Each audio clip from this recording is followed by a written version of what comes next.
To swiftly alter colors in Photoshop. 1. Duplicate your image by pressing Ctrl+J.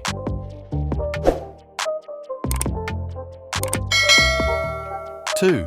Navigate to the Select menu and opt for Subject, then choose the Quick Selection tool.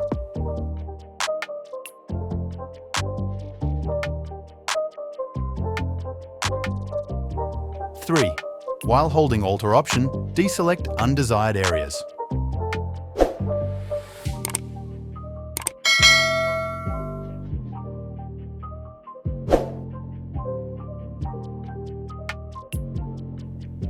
4.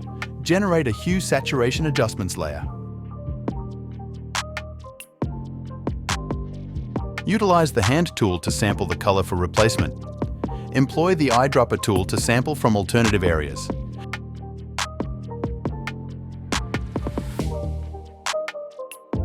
The Hue slider to match the desired color.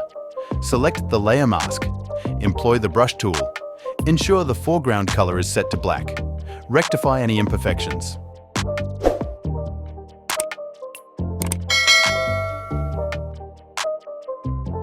The outcome reflects the color alteration. Stay tuned for further tutorials.